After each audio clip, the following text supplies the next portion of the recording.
say a little bit about Gerri Walker. She's going to be delivering our message this morning. Gerri is one who is aware of the greater I am within. And Gerri lives her life from that space. I would say she lives life on edge. She is always at that space where her greater self and her human self are face to face, and always seeking the opportunity to know more about her greater self. And what she does with that is she gives it away. That's who Gerri is. So please put your hands together and help me out.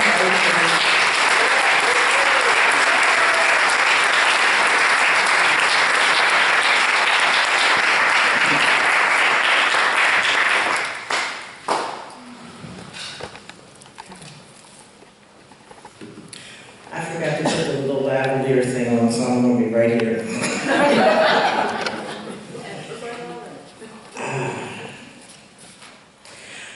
Well, I wish I could say that I woke up this morning with my mind stayed on spirit. That didn't happen. I woke up this morning from a very troubling dream. And you ever wake up and you just kind of jangle? So I got up and then I said, you know what, you need to get back in the bed and meditate. I sometimes sit up when I meditate, and sometimes I lie down when I meditate. And I meditated. And when I came out of that meditation, I thought about a conversation I had with my daughter who was looking at a program at Harvard, their divinity program. And she was talking about how open it was, and there were so many different things there. One of them was shamanism. And I went and sat back down, and the word shaman came up again. And then I remembered to have this book, Shaman, Healer, Sage. So I went to find it. And I said, okay, I'm just going to open it up and see what comes up. And what came up was this invocation for sacred space. And it's used by Native Americans to open up a healing space, to open up a space where, as was said earlier, you can leave things behind you, all the hustle and bustle, all the things that are clouding your mind, and just be in this space. So I'm going to read that to you first. To the winds of the south, great serpent, wrap your coils of light around us. Teach us to shed the past the way you shed your skin. To walk softly on the earth, teach us the beauty way. To the winds of the west, Mother Jaguar, protect our medicine space. Teach us the way of peace to live impeccably. Show us the way beyond death. To the winds of the north, hummingbird, grandmothers and grandfathers, ancient ones, come and warm your hands by our fires. Whisper to us in the wind, we honor you who have come before us, and you who will come after us, our children's children. To the winds of the east, great eagle, condor, come to us from the place of the rising sun. Keep us under your wing. Show us the mountains we only dare to dream of. Teach us to fly wing to wing with the Great Spirit. Mother Earth, we've gathered for the healing of all of your children. The stone people, the plant people, the four-legged, the two-legged, the creepy crawlers, the finned, the furred, and the winged ones. All our relations. Father, Son, Grandmother Moon, to the star nations, Great Spirit, you who are known by 1,000 names, and you who are the unnameable one, Thank you for bringing us together and allowing us to sing the song of life.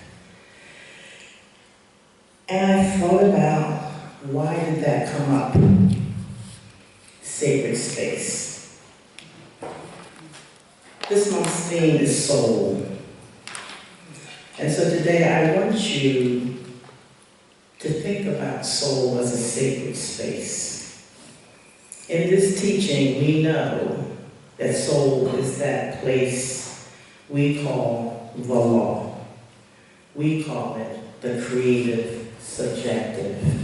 We call it the creative mind of God. It is not apart from God. It is an attribute of God. Today, I want you to imagine in your mind this sacred space. This sacred space where we place our thoughts, where we place our ideas, this fertile soil. But I want you to remember there's other stuff in that sacred space. We'll talk about believing. There are beliefs. There are memories. There are hurts. There are joys. Everything that has occurred for you in this lifetime, and if you believe past lifetimes, is in that sacred space. Not just for you personally or individually, but all the stuff that has happened through the ages for humankind since existence is in that space. Soul holds it all. And when you think about it, as much as I know that, and I'm a practitioner, and I went through all that training, it didn't really hit me until we were in Panama, and I was a little full of angst about where we were going to stay, how the trip was going to go, and I was going through it in my head.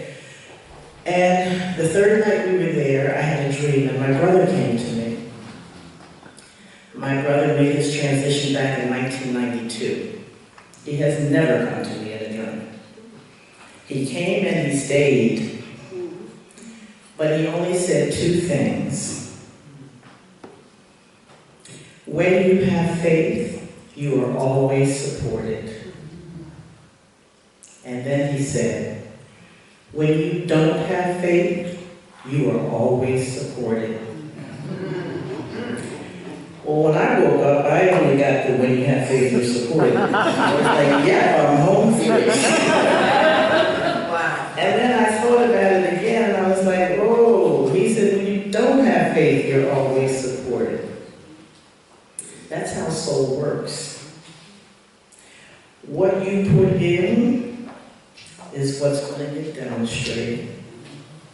So if you're not having faith, what's going to happen? Whatever you're not having faith in, that's what's going to come forward. So it was on me, I realized, okay, you got to get your head straight. Because you've been worrying and thinking about all this stuff that could happen. We were going to an Airbnb. I'd never done that. If you know what that is, somebody opens up their house and says, come rent it. We don't know these people. We don't know what the house looks like. We're in a foreign country. And then I said, you know what? I'm the one who makes the choice. I have the power.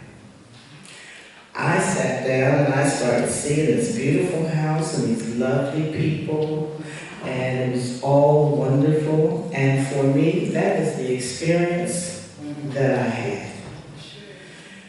So that whole fertile ground piece is important. That sacred space is there just like the dirt is. You put it in, it comes out. But then the question comes up, well, yeah, I've been affirming, I've been praying, I've been placing things into the soil of soul, and it's not showing up. That's not what I'm seeing in my life. What's going on? And that's the question, that's the best question you can ask. What's going on? If I'm saying these things, if I'm placing it into the soul, if I'm affirming it and it's not showing up, what's going on? Well, it's just like soil. Sometimes the soil's too acidic. Sometimes it needs some water. Sometimes you need to dig down and you see if there's rocks down there. It didn't really get down into that soil of the soul. And that's the work we have to do. That's the real work. We can come here every Sunday and we can hear the message and we can find out about what to do and how to do it. But the journey of this teaching, the reason you're here is to be willing to open up and look at ourselves. To look at what's in our souls. What's in that soil. What's keeping that God idea from going deep and getting roots and showing up? What is it? What is it? Well, one of the things, so many things happened before I got up here that I was trying to remember, but the big part is, what are your beliefs? What do you believe? Have you thought about it? Have you thought about how you see the world? What do you really think's going on in your life? What are your beliefs? What's the core belief that operates in your world? We can come up with a lot of them, can't we? People can't be trusted. I ain't never mind nobody.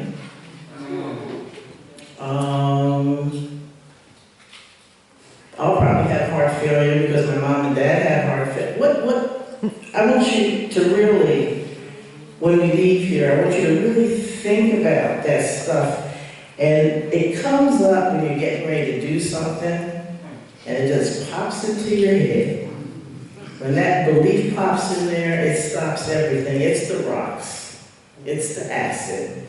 It's the thing that keeps the roots from going down. So,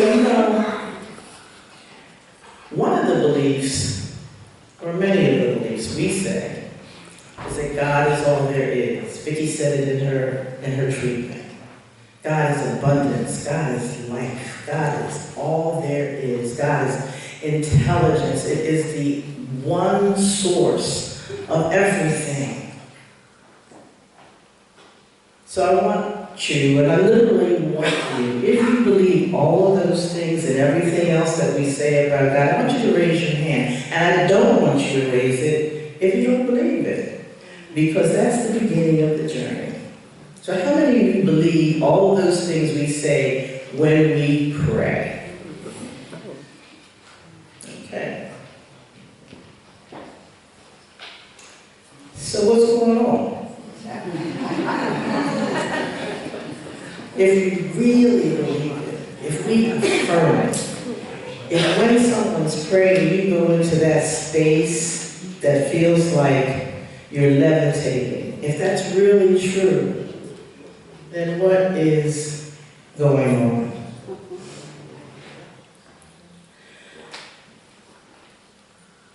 The first part of every treatment is the recognition of the one power. Treatment is affirmative prayer, for those who may not know that word. The very first part. And it's there to put us in that place of understanding, knowing, and believing that God is all there is. And when I say God, and I say this every time I speak to you, you use any word you want. Friend, lover, guider, director, spirit, universal mind. But that's what we do in the first step of treatment. And when we do it, it's to remind ourselves whose we are. It's to remind ourselves that we're surrounded by this allness, by whatever name you're calling. It's to remind ourselves that we are recognizing that we're part of this allness. And so when you pray, don't give that part short shrift. Because that's what's grounding you. That's what's planting your feet in the soil. I'm not going into the rest of the treatment until we get to soul. The fertile soil that is soul. I've been working with a group of people. We're a group that came out of the April Cafe that we had as a congregation, looking at the vision for the future of the Center of Peace. And we've been talking about being who we believe we are. One of the things that came up that was sent to us by you was the commitment to tithing. So I'm going to use that as a specific for how we put things into the soil. The thing that we talked about was something that takes a place in our lives. For some people, a central place. How we're going to get it, what we're going to do with it, who's going to take us from it, take it from us. How much do I need? How much do I have? Can I be happy without it? And of course, I'm talking about money. De Niro, Falus, Benjamins, whatever you want to call it. Money. And so when we think about money, and I just want you to close your eyes for a minute. I want you to think about money. I want you to think about the place it has in your life.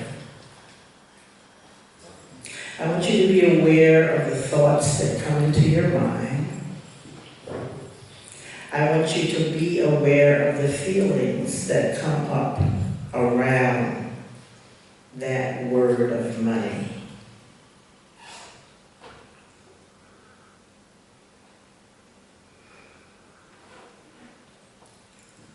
Okay. And so I just want maybe 1, 2, or 3 of you to just shout out what came up for you. Provide your needs. Provide your needs. Corruption. Cronyism. Cronyism. Cronyism. Corruption, cronyism, provide your needs. Abundance and tithing. Abundance and thriving. No, tithing. Tithing. Facilitation. Offering. Offering. Facilitation. Alms. Alms. Anybody else? Security. Security. Circulation. Circulation. Okay. Sharing. Tender. You got a whole bunch of over here.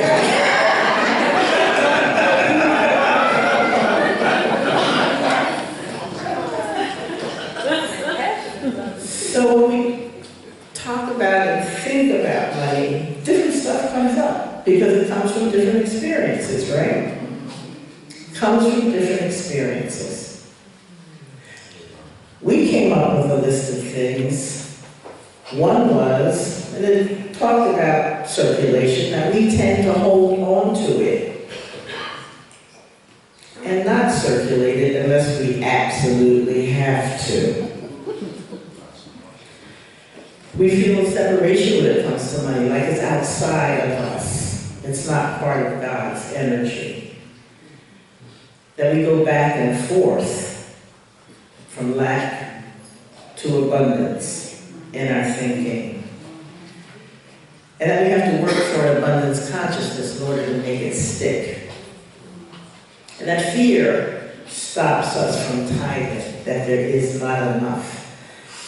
Scarcity is a message constantly reinforced in our lives, in our society. And then it came up, it's not the money, we really do have all we need.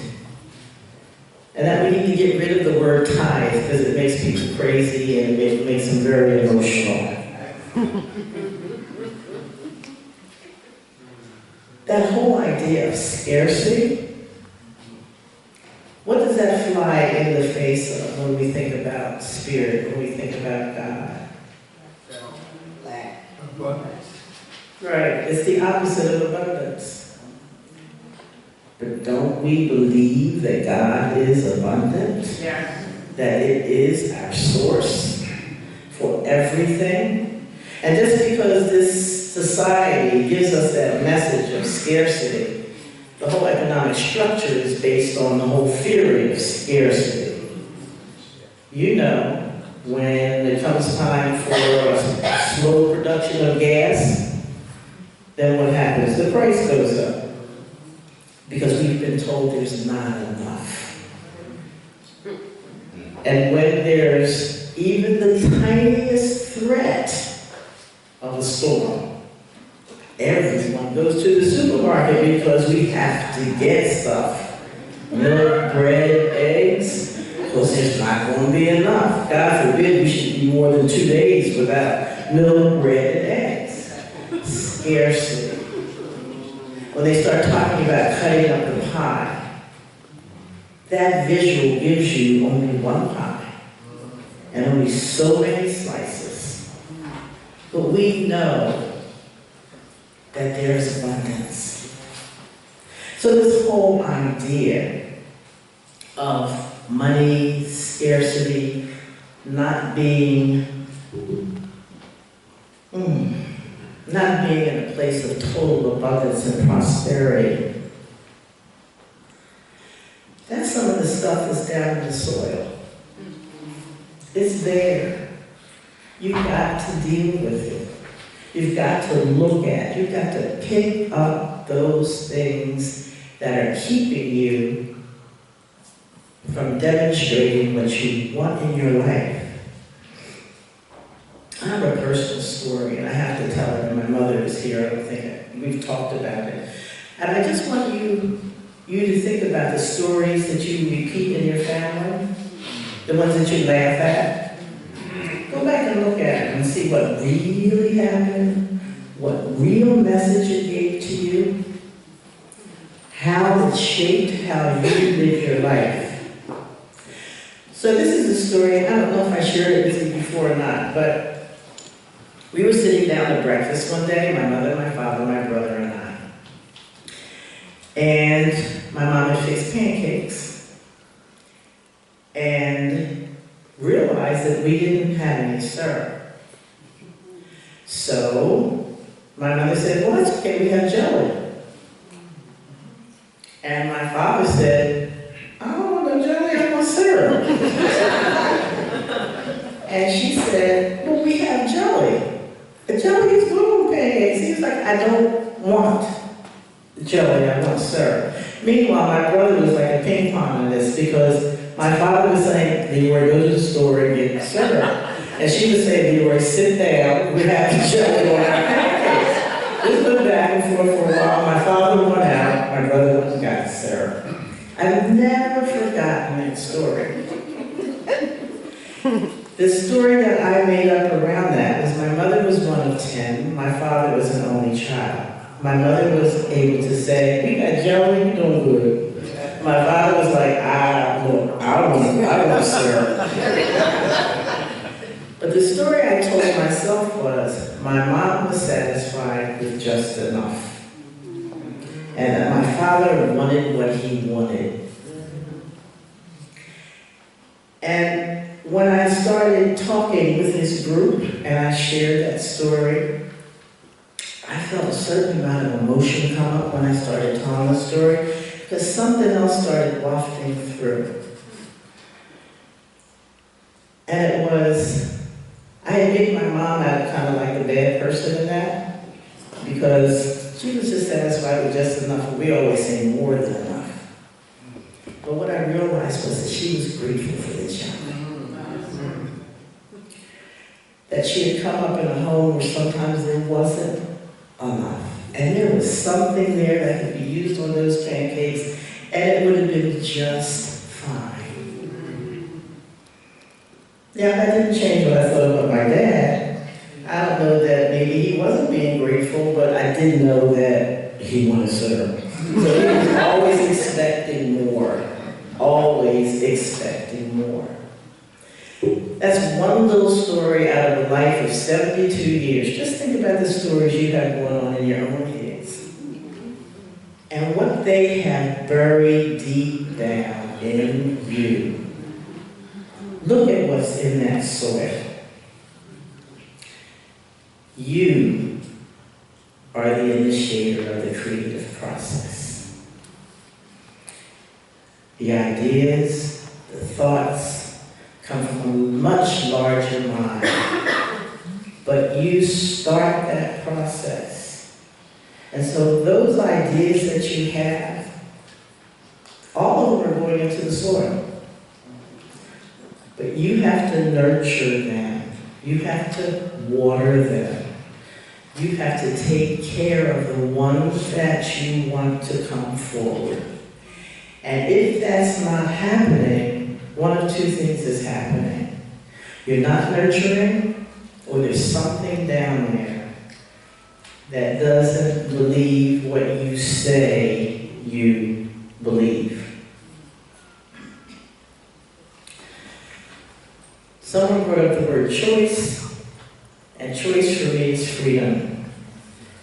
And the other day, I asked myself a question, and I went to my success cards by Deepak Chopra. Hadn't looked at them, I actually had to blow the dust off the box. And I pulled out a card. Well, when I saw the butterflies, I knew it was my card, because you know butterflies are my totem. It says, I am free to create success in my life. It's my choice. But what's on the other side, it really set me free. And I knew this. I know lots of stuff, but it needs to come up again and again. It says, to be free is to know that I can direct my awareness where I want to, when I want to, and how I want to.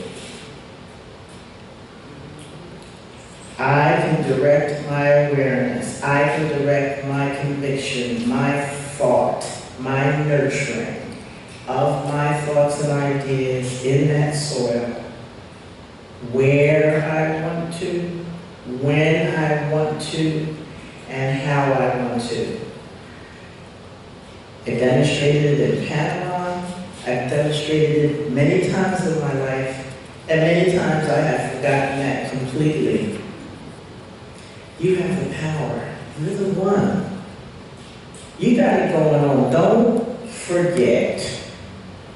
Don't give up that power to somebody else giving you a stupid message that doesn't have anything to do with you. You're the one. You're the one. That's Rhonda saying that.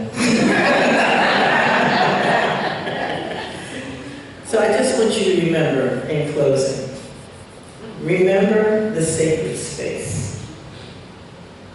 You have a sacred space. It's like the womb of a woman. You have to take care of it. It's yours. You can't allow people to dump stuff in it. You can't dump stuff in it. You want to place carefully what you want to see in your life into that soil. And you want to nurture it, and you want to love it, and you want to stay consistent with it. Reverend Michael said the same thing in that whole reading on happiness. I didn't even know that was what the reading was. That happiness is a choice. is overlooking the imperfections of what's going on and focusing on the joy. Let's go in prayer.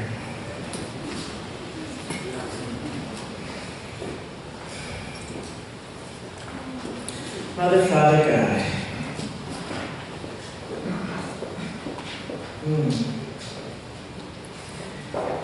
the one and the only, the source of all creation, the life that abounds in, around, and through us, the abundance of the rivers and the oceans, the abundance of the grasses and the mountains, the abundance of the spirits inhabiting so many people and animals and flowers, the beauty that is awesome, strikingly beautiful, the sunsets, the sunrises, the intelligence, the guidance, the director, the space that is filled with God that we cannot see, the invisible that is so much more powerful than the visible. For all of creation rests in it. I know the truth of this one God, this one power, this one. For I reside in it and it resides in me. We dance together, partners in this thing called creation, co-creators. And I affirm, I embody, as Reverend Michael says, the understanding and the knowledge that it is my personal responsibility to allow Spirit its way with me. It is my personal responsibility to cultivate the life I desire. It is my personal responsibility to only plant in the soul of God, the creative mind of God, and in my individualized soul, pearls and gems, diamonds and rubies, love and joy, prosperity and abundance. I am free. For I know I can direct my awareness where I want, when I want, and how I want.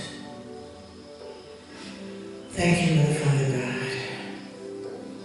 Thank you for this day. Thank you for your direction. Thank you.